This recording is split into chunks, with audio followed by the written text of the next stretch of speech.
ಇನ್ನು ಬೆಂಗಳೂರಿನಲ್ಲಿ ಕಾಟಾಚಾರಕ್ಕೆ ಸರ್ವೆ ಮಾಡ್ತಾ ಇದ್ದಾರೆ, ಸ್ಟಿಕ್ಕರ್ಗಳನ್ನು ಅಂಟಿಸಿ ಹೋಗ್ತಾ ಇದ್ದಾರೆ. ವಿಪರ್ಯಾಸ ಅಂದ್ರೆ ಪೌರ ಕಾರ್ಮಿಕರಿಗೆ ಜಲಮಂಡಳಿ ಸಿಬ್ಬಂದಿ ಕೈಗೆ ಈ ಸ್ಟಿಕ್ಕರ್ ಅನ್ನ ಕೊಡಲಾಗಿದೆ. ಮನಸ್ಸಿಗೆ ಬಂದಂಗೆ ಮನೆ ಮನೆಗೆ ಅಂಟಿಸಿ ಹೋಗ್ತಾ ಇದ್ದಾರೆ. ಏನಾದರೂ ವಿಚಾರಿಸದೆ ಸ್ಟಿಕ್ಕರ್ ಅಂಟಿಸ್ತಾ ಇದ್ದೀರಲ್ಲ ಅಂತ ನಿವಾಸಿಗಳು ಪ್ರಶ್ನೆ ಮಾಡಿದ್ರೆ ಪಾಲಿಕೆ ಸಿಬ್ಬಂದಿ ಹಲ್ಲೆ ನಡೆಸಲು ಮುಂದಾಗಿರುವಂತಹ ವರ್ತನೆಯ ವಿಡಿಯೋ ಕೂಡ ಲಭ್ಯವಾಗಿದೆ. ಚಿಕ್ಕಲಸಂದ್ರದ ಸಾರ್ವಭೌಮ ನಗರದಲ್ಲಿ ನಂದೀಶ್ ಎಂಬುವರ ಮೇಲೆ ಹಲ್ಲೆ ಮಾಡಿದ್ದಾರೆ. ದೂರು ಕೊಡಲು ಠಾಣೆಗೆ ಹೋದ್ರೆ ಠಾಣೆಯಲ್ಲಿ ಒಂದು ರೀತಿ ಸಂಧಾನ ಮಾಡಿ ಸಿಬ್ಬಂದಿಯಿಂದ ಕ್ಷಮೆ ಕೇಳಿಸಿ ಕಳಿಸಿದ್ದಾರೆ. ಹಲ್ಲೆ ಮಾಡಿದ ಪಾಲಿಕೆ ಸಿಬ್ಬಂದಿಯನ್ನ ಕೇಳಿದ್ರೆ ತಾಯಿ ಬಗ್ಗೆ ಕೆಟ್ಟಾಗಿ ಪದವನ್ನು ಬಳಸಿದ್ರು, ಹಾಗಾಗಿ ನಾನು ಆ ರೀತಿ ಮಾಡಬೇಕಾಯಿತು ಅಂತ ಪಬ್ಲಿಕ್ ಟಿವಿ ಜೊತೆ ಮಾತನಾಡಿದ್ದಾರೆ. ಈಗ ಸದ್ಯ 3 ಅಧಿಕಾರಿಗಳನ್ನ ಬಿಬಿಎಂಪಿ ಸಸ್ಪೆಂಡ್ ಮಾಡಿದೆ. ಘಟನೆಯ ಬಗ್ಗೆ ಆಯುಕ್ತ ಮಹೇಶ್ವರ ರಾವ್ ಬೇಸರ ವ್ಯಕ್ತಪಡಿಸಿದ್ದು, ಹಲ್ಲೆ ನಡೆಸಿದವನ ವಿರುದ್ಧ ಕ್ರಮ ತೆಗೆದುಕೊಳ್ತೀವಿ ಎಂದಿದ್ದಾರೆ. ಈ ಸ್ಟಿಕ್ಕರ್ನ ಅಳವಡಿಸಿದಾಗ ನಮ್ಮ ತಂದೆ ಪ್ರಶ್ನೆ ಮಾಡಿದ್ರು, ಏನು ಸರ್ವೆ ಮಾಡಿಲ್ವಲ್ಲ, ಯಾಕೆ ಹಿಂಗಾಯಿತು ಅಂತ. ತಿರ್ಗಾ ವಾಪಸ್ ಸುರೇಶ್ ಅಂತ ಏನು ಇರ್ತಾರೆ ಅವ್ರ ಜೊತೆ ಕರ್ಕೊಂಬರ್ತಾರೆ. ಸರ್ ನೀವು ಯಾರು ಪ್ರಶ್ನೆ ಮಾಡೋದಕ್ಕೆ ನಾವು ಸ್ವಲ್ಪ ಕೋಪಗೊಂಡು ತಳ್ತಾರೆ ನಮ್ಮ ತಂದೆಯವ್ರನ್ನ. ಸಿಗಿದ ತೊಡೆ ಭಾಗಕ್ಕೆ ಒದ್ದು ಕಪಾಲಕ್ಕೆ ಕಾಲು ಹಿಡ್ಕೊಂಡು ಕಪಾಲಕ್ಕೆ ಹೊಡಿತಾರೆ. ಸರ್ ಈ ಘಟನೆನ ಪ್ರಶ್ನೆ ಮಾಡಿದ್ದಕ್ಕೆ ಈ ಥರ ಆಗಿರೋದ್ರಿಂದ ಎಷ್ಟರ ಮಟ್ಟಿಗೆ ಸೇಫ್ ಅನ್ನೋದು ನನ್ನ ಪ್ರಶ್ನೆ. ಪಕ್ಕದ ಮನೆ ಮುಂದೆ ನಿಂತು ನನ್ನ ಮೊಬೈಲ್ ಇಟ್ಕೊಂಡು ಅಲ್ಲೇ ಸ್ಕ್ಯಾನಿಂಗ್ ಮಾಡ್ಕೊತೀನಿ, ಅವ್ರ ಹತ್ರ ವಿಷಯ ತಿಳ್ಕೊಂಡು ಅಪ್ಲೋಡ್ ಮಾಡ್ತಾಯಿದ್ದೀನಿ. ನಮ್ಮ ಹುಡುಗ ಏನು ಮಾಡ್ದೆ, ಸ್ಟಿಕ್ಕರ್ ಮುಂದೆ ಮನೆಗೆ ಅಂಟಿಸ್ತದೆ, ಅವ್ರ ಮನೆಗೇ ಗೇಟಿಗೆ ಅಂಟಿಸಿದ್ದಾನೆ. ನಾನು ಕೆಲಸ ಮಾಡಿ ಸಂಬಳ ತೊಗೊಳಕ್ಕೆ ಬರ್ತೀನಿ, ನಮ್ಮ ಅಮ್ಮನ ರೋಡಿಗೆ ತರಕ್ಕೆ ಬರಲ್ಲ ಸರ್. ನಿಮಗೆ ಅಂದರೆ ಎಷ್ಟು ಕೋಪ ಬರುತ್ತೆ, ಬೇರೆಯವ್ರಿಗೆ ಅಂದರೆ ಎಷ್ಟು ಕೋಪ ಬರುತ್ತೆ ಅಂತ ನನಗೂ ಖಂಡಿತ ಇದು ಸರಿಯಲ್ಲ ಅಂತ ಹೇಳ್ತಾ ಇದ್ದೀವಿ. ಇದರ ಬಗ್ಗೆ ಪೂರ್ತಿಯಾಗಿ ಸಮೀಕ್ಷೆ ಮಾಡ್ತೇವೆ. ನಮ್ಮ ಸೀನಿಯರ್ ಅಧಿಕಾರಿಗಳು ಈಗಾಗಲೇ ಹೇಳಿದ್ದೇವೆ, ಅವರು ಹೋಗಿ ಡೀಟೇಲ್ಸ್ ತೊಗೊಂಡ್ಬಿಡ್ತೇವೆ, ಶಿಸ್ತಿನ ಕ್ರಮ ತಗೊಳ್ತೀವಿ. ಆಯಿತು. ತಾಯಿ ಬಗ್ಗೆ ಏನಕ್ಕೆ ಮಾತಾಡ್ತಾರೆ? ತಾಯಿ ಬಗ್ಗೆ ಅವರನ್ನ ಕೆಟ್ಟ ಪದ ಬಳಸಿದ್ರು ಅಂತ ತಾಯಿ ಬಗ್ಗೆ ನೀನು ಕತ್ತೆ ಕಾಯ್ತಾ ಇದೆಯಾ? ನೀನೇ ಹೋಗಿ ದೂರು ಕೊಡಬೇಕಾಗಿತ್ತು. ಅದಕ್ಕೆ ಹಲ್ಲೆ ಮಾಡಿದ್ಬಿಟ್ರೆ ಮುಗ್ದೋಯ್ತು. ನೀ ಯಾಕೆ ಹೊಡೆಯೋಕೆ ಹೋದೆ? ನಂಬರ್ 1. ನಂಬರ್ 2 ನೀ ಸಂಬಳ ತೊಗೋತೀನಿ ಅಂತ ಗರಂದಾರಿ ವ್ಯಕ್ತಿ ನೀನು. ಸರ್ವೆ ಮಾಡಿದೆ, ಚೀಟಿ ಯಾಕೆ ಕಂಟಿಸಿದ್ರಿ? ಮಣತಿನ ಕಂಟಿಸಿದ್ಯಾ? ಪರವಾಗಿಲ್ಲ. No, you can't find a defence. ಆತ ಹೇಳೋದಿಲ್ಲ, ನಾವು ಮನೆ ಮನೆ ಸರ್ವೆ ಮಾಡಿದ್ದೀವಿ, ಎಲ್ಲರ ಹತ್ರ ಹೇಳಿಕೆ ದಾಖಲೆ ಮಾಡ್ಕೊಳ್ತಿದ್ದೀವಿ. ಅವ್ರ ಹತ್ರ ಹೇಳಿಕೆ ದಾಖಲೆ ಮಾಡಿದ್ರೆ ಅದು ಡಾಟಾ ನಿನ್ನ ಹತ್ರ ಇರಬೇಕಲ್ಲ. ಆ ಡಿಫೆಂಡ್ ಮಾಡ್ಕೊಂಡು ಮತ್ತೆ ಅವ್ರ ಮನೆ ಡಾಟಾ ನಿನ್ನ ಹತ್ರ ಇರಬೇಕಲ್ಲ. ಏನು ಅವ್ರ ಮನೆ ಡಾಟಾ ನಿನಗೆ ನೀನು ಅವ್ರ ಮನೆಯಲ್ಲಿ ಹುಟ್ಟಿದಾಗ್ಲಿಂದ ಅವ್ರ ಮನೆಯಲ್ಲ ಬೆಳೆದಿದ್ದೀಯಪ್ಪ, ಬರ್ಕೊಂಬಂದ್ಬಿಡಕ್ಕೆ. ಆಮೇಲೆ ಜನ ತಾನೇ ಸುಮ್ಮನೆ ಯಾಕ್ರಿ ಮತ್ತೆ ಪೌರ ಕಾರ್ಮಿಕರನ್ನ ಬಳಸ್ಕೊಂಡಿದ್ದಾರೆ ಸರ್ ಸ್ಟಿಕ್ಕರ್ ಅಂಟಿಸೋದಕ್ಕೆ. ಯಾರನ್ನ ಬೇಕಾದ್ರೂ ಕಳಿಸ್ತಾರೆ, ಅದು ಸರ್ವೇನೇ ಅಲ್ಲ. This survey should be thrown to dustbin. ನನ್ನ ಪ್ರಕಾರ ಇದು ದುಡ್ಡು ಹೊಡೆಯಲಿಕ್ಕೆ ಯಾರೋ ಮಾಡ್ಕೊಂಡಿರೋ ಸ್ಕೀಮ್. ಇದು ಸರ್ವೇನೇ ಅಲ್ಲ. ಸರ್ವೆ ಮಾಡಬೇಕು ನೋ, ಉದ್ದೇಶ ಇದ್ದಿದ್ರೆ ಹೀಗೆ. ಯಾರು ಇವರು ಸರ್ವೇಯರ್ಸು? ಇವ್ರಿಗೆ ಏನು ಟ್ರೈನಿಂಗ್ ಕೊಟ್ಟಿದ್ದೀರಿ? ಆನ್ ವಾಟ್ ಗ್ರೌಂಡ್ಸ್ ಇದು ನಡೀತಾ ಇದೆ ಈ survey? It's A bogus survey. ಅದು ಸರ್ವೇನೇ ಅಲ್ಲ. ಅದು ಬಂದ ಮೇಲೂ ಒಪ್ಕೂಡ್ದು ಯಾರು ಅದನ್ನ.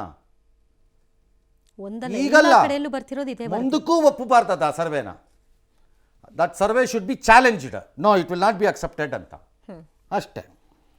ಇನ್ನು ಕಾಟಾಚಾರದ ಒಳ ಮೀಸಲಾತಿ ಸರ್ವೆಗೆ ಭಾರಿ ವಿರೋಧ ವ್ಯಕ್ತವಾಗ್ತಾ ಇದೆ. ಸರ್ವೆಗೆ ಹೋದ ಬಿಬಿಎಂಪಿ ಸಿಬ್ಬಂದಿ ಹಲ್ಲೆಗೆ ಭಾರಿ ಆಕ್ರೋಶ ವ್ಯಕ್ತವಾಯಿತು. ವಿಪಕ್ಷ ನಾಯಕ ಅಶೋಕ್ ಪಬ್ಲಿಕ್ ಟಿವಿ ಜೊತೆ ಹೇಳ್ತಾರೆ. ಅವ್ರು ಹೇಳಿದ್ದನ್ನು ಕೇಳಿಸ್ಕೊಂಡು ನಾವು ಇಲ್ಲಿ ಕೂತ್ಕೊಳ್ಳೋಕ್ಕಾಗಲ್ಲ. ಇವ್ರಿಗೆ ಬೇಕಾದಾಗ ಮೆಚ್ಚುಗೆ ಬೇಡ್ತಿದ್ದಾಗಿದ್ದು ಅನ್ನೋಕ್ಕೆ ಕೆಲವು ಕಾಂಗ್ರೆಸ್ ನಾಯಕರು ಹೇಳಿದ್ದಾರೆ ಸರ್. ಎಸ್, ನೋಡೋಣ. ಜನರನ್ನು ಮೋಸ ಮಾಡ್ತಾ ಇರುವಂಥ, ಜನರ ಮೇಲೆ ಹಲ್ಲೆ ಮಾಡ್ತಾ ಇರುವಂಥ ಈ ಸಮೀಕ್ಷೆಯನ್ನು ಬಟಾಲ್ ಬಯಲು ಮಾಡಿರೋದಕ್ಕೆ ನಾನು ಪಬ್ಲಿಕ್ ಟಿವಿಗೆ ಅಭಿನಂದನೆ ಸಲ್ಲಿಸ್ತೀನಿ. ಇದು ಸಿದ್ದರಾಮಯ್ಯನವರ ಕಾಟಾಚಾರ, ಬೋಗಸ್ ಜಾತಿ ಸಮೀಕ್ಷೆ. ಯಾರಾದರೂ ಜಾತಿ ಗಣತಿ ಬಗ್ಗೆ ಕ್ವಶನ್ ಮಾಡಿದ್ರೆ ಹೊಡೀರಿ, ಇದಾ ಸಿದ್ದರಾಮಯ್ಯನವರ ದೌರ್ಜನ್ಯ? ಒಂಥರ ಗೂಂಡಾಗಿರಿ ನಡೀತಾ ಇದೆ. ಗೂಂಡಾಗಿರಿ ಮಾಡಿ ಜಾತಿ ಸಮೀಕ್ಷೆ ಮಾಡಬೇಕು ಅಂತಂದರೆ ಇದನ್ನು ಕಸದ ಬುಟ್ಟಿಗೆ ಎಸೆರಿ. ಇದನ್ನು ನೀವು ಎಲ್ಲೂ ಸರಿಯಾಗಿಲ್ಲ ಅಂತ ಹೇಳೋಕ್ಕಾಗಲ್ಲ, ಎಲ್ಲ ಸರಿ ಇದೆ ಅಂತಲೂ ನಾವು ನಮ್ಮ ದೇಶದಲ್ಲಿ ಯಾವುದೂ ಹೇಳೋಕ್ಕಾಗಲ್ಲ. ಸ್ವಲ್ಪ ಲೋಪದೋಷ ಒಂದು ಸ್ವಲ್ಪ ಇದ್ದೇ ಇರ್ತದೆ. ಆ ಥರ ಸ್ಪಷ್ಟ ವಿಷಯ ಗೊತ್ತಾದರೆ ಸರಿಪಡಿಸುವಂಥ ಕೆಲಸ ಮಾಡೋಣ. ಈ ಯಾವುದೇ ಒಂದು ಸಮೀಕ್ಷೆ 100ಕ್ಕೆ 100 ಆಗೋದಿಲ್ಲ. ಬೆಂಗಳೂರಲ್ಲಿ ಇರ್ತಕ್ಕಂಥದ್ದು 2-3 ಸಮಸ್ಯೆಗಳಿದಾವೆ ಇಲ್ಲಿ.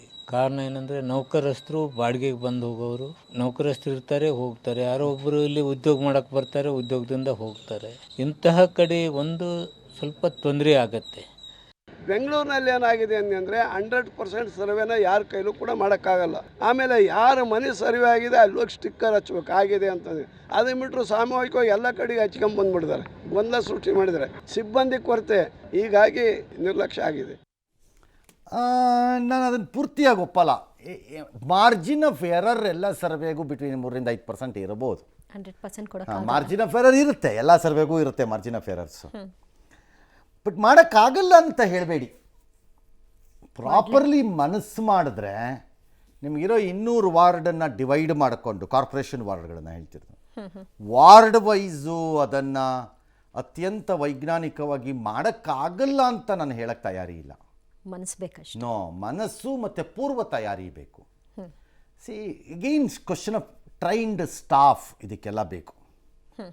ಅದಕ್ಕೆ ನಮ್ಮಲ್ಲಿ ಇವತ್ತಿನವರೆಗೆ ವೋಟರ್ಸ್ ಲಿಸ್ಟೇ ಮಾಡೋಕ್ಕಾಗಿಲ್ಲ ನಮ್ಮ ಕೈಯಲ್ಲಿ. ಹೌದು, ಅಲ್ಲೊಂದಿಲ್ಲೊಂದು ಕೈ ಬಿಟ್ಟು ನಮ್ಮ ಹೋಗ್ತಾ ಕೈ ಇದ್ನೇ. ಅಲ್ಲೊಂದಿಲ್ಲೊಂದಿಲ್ಲರಿ, ಸುಮ್ಮನೆ ಏರಿಯಾಗಳೇ ಹಾರೋಗ್ಬಿಡತ್ವೆ, ಅಲ್ಲೊಂದಿಲ್ಲೊಂದಂತೆ. ವೋಟರ್ಸ್ ಲಿಸ್ಟೇ ಮಾಡೋಕ್ಕಾಗಿಲ್ಲ ನಮ್ಮ ಕೈಯಲ್ಲಿ ನೆಟ್ಟಿಗೆ. ಹಾಗಾಗಿ ಇಟ್ಸ್ ನಾಟ್ ಈಸಿ. ನಾನು ಇದನ್ನೇ ಲೆಕ್ಕ ಪದೇ ಪದೇ ಕೊಡೋದು, ನಮ್ಮ ಪಾಪ್ಯುಲೇಷನ್ ಫಿಗರ್ಸು ಸರಿನಾ?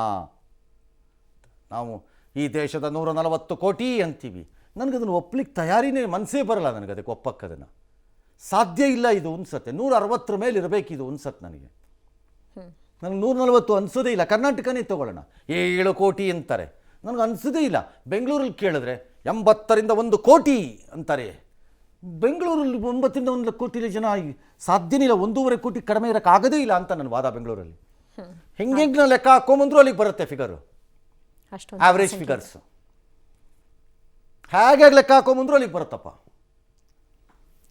ಆಲ್ ರೈಟ್, ಏನೋ ಮಾಡ್ತೀರಿ, ನಿಮ್ದು ನೀವು ಮಾಡಿ, ನಮ್ದು ನಾವು ಮಾಡ್ತೀವಿ, ಕೊನೆಗೆ ಇದೇ ಸರಿ ರೀ ಬ್ಯಾಮ್ಸ್ಕೊಂಡು ಒಪ್ಕೊಳ್ರಿ ಅಂತ ಜನ ಸುಮ್ಮನಾಗ್ತಾರೆ. ನಾನು ಅದಕ್ಕೆ ನಿನ್ನೆಯಿಂದ ಹೇಳ್ತಿರೋದು, ಇದನ್ನೆಲ್ಲ ಗಂಭೀರವಾಗಿ ಪರಿಗಣಿಸಿ ನನಗೇನೋ ತೊಂದರೆ ಆಗತ್ತಪ್ಪ ಅನ್ನೋ ಥರ ಆದರೆ ನಾನು ಚಿಂತೆ ಮಾಡಬೇಕು. ನನಗದು ಇಲ್ಲ ಅಂದಾಗ ಏನಾರು ಮಾಡ್ಕೊಂಡು ಸಾಯಿ, ನನಗೇನು ಹೋಗಬೇಕು?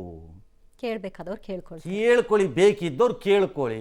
ಕೇಳಬೇಕಾದವರೇ ಕೇಳದೇ ಇದ್ದಾಗ ಬಹು ವಿಚಾರಗಳನ್ನು ಮೀಡಿಯಾ ಮಾಡ್ಕೊಂಡು ಹೋಗಬೇಕು ಅನ್ನೋ ತೀರ್ಮಾನಕ್ಕೆ ಹಲವರು ಬಂದಾಗೋಗಿರಬೇಕಾದ್ರೆ ಎಲ್ಲ ಮೀಡಿಯಾ ಮಾಡಬೇಕು ಅಂತಂದ ನಮಗೆ ಯಾಕೆ ಬೇಕದು?